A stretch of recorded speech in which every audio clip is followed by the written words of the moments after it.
Hi guys, in about 2 minutes.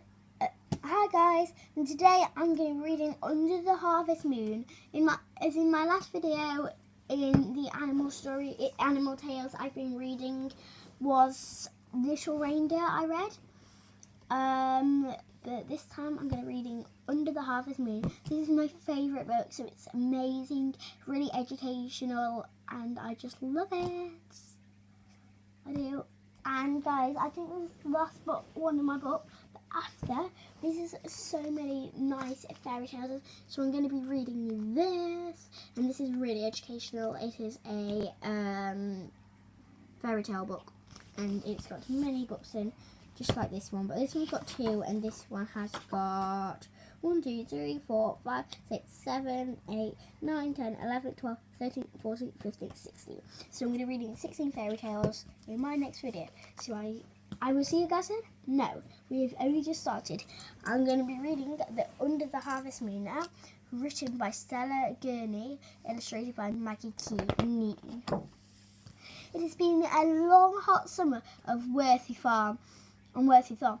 The golden wheat shimmered and swayed in the September sunshine, whispering to the small animals who bustled along its warm, dry stalks as they gathered berries and nuts for their winter stories.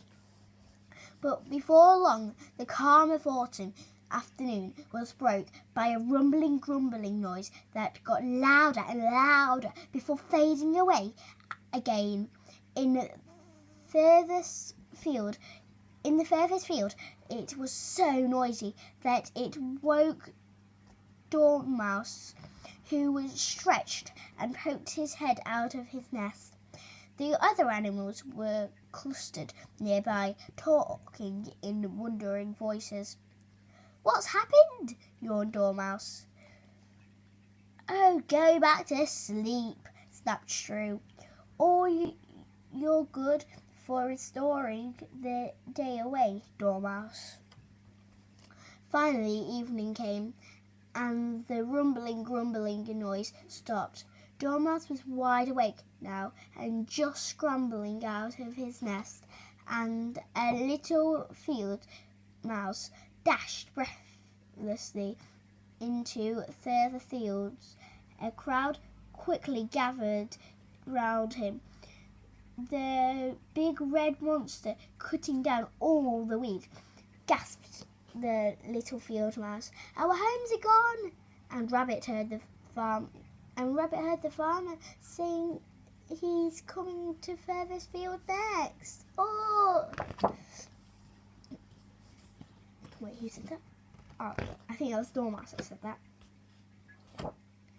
"Oh no! Whatever shall we do?" wailed Vole. "We'll be homeless," sobbed Harvest Mouse. "Wait," said Dormouse slowly. "I have an idea." "You?" laughed Shrew. "You're too sleepy and dopey to come up with anything." "Shh, Shrew," said the Harvest Mouse. "It's evening, and that's when Dormouse wakes up." So as the full harvest moon rose over furthest field, Dormouse explained his plan. Next page. No, I haven't. "I'm not sure, Dormouse," said a field mouse doubtfully. "It sounds dangerous," grumbled Shrew. "We don't have much choice," said Vole.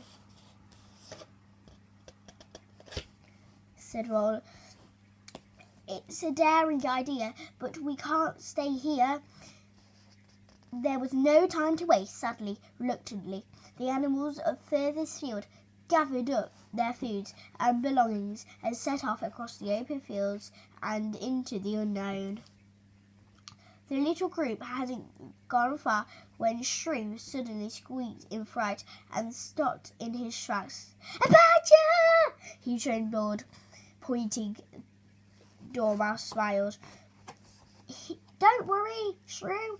I know Badger very well. He's a night friend." Sure enough, Badger turned and nodded politely the group as he snuffed past, searching for earthworms.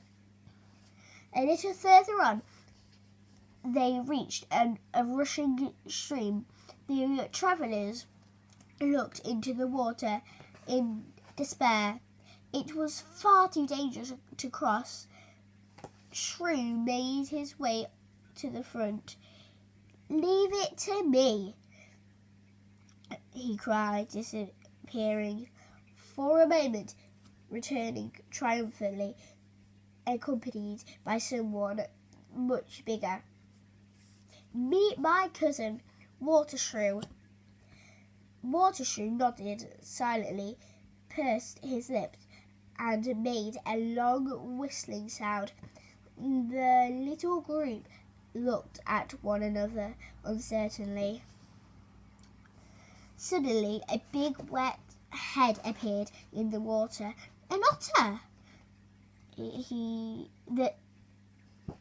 An otter! The little ones hid behind the grown-ups very nervously. But there was no need to worry. "Need a lift?" Otter rumbled. "Climb aboard!" One by one, they clambered onto her back, Dormouse and Vole helping Field Mouse with their bundles. They clung on tightly as the otter swam quickly across the stream. I've got a bookmark here. I don't remember any of this book's stuck to my phone. Safe on the opposite bank, the little group thanked Otter and carried on their way. They kept close to the darkness of Hedgerow, while Dormouse ran up into the trees to look ahead. Before long, he saw a flash of white amongst the leaves. "Look out! Barn Owl!" he softly called to the others down below, and they froze in their tracks. Above them, Barn Owl glided majestically past, glowing in the light of harvest moon. They held their breath in terror, but Barn Owl didn't even glance at the little group below. Dawn was breaking when the weary little group stumbled into a clearing behind Worthy farmhouse. There, just as Dormouse he promised, was a small ramshackle building, the woodshed. As they approached, a family of house mice came rushing out to greet them. "Meet my cousin," said Dormouse. "Welcome, welcome," they cried, embarrassing Dormouse and his friends. "We heard about the harvest. We're so glad you came." They ushered the travellers into the warm, cosy shed. It was packed with logs and bales of straw. There would be plenty of room for everyone to stay through the winter. Warm and happy, Dormouse began to feel very sleepy indeed. The house mice bustled around, making everyone comfortable and bringing out food. "Hooray for Dormouse and his daring idea!" cried Vole. All the other animals cheered, even Shrew. But Dormouse didn't hear a thing. He was curled up in the corner, snoring softly, fast asleep.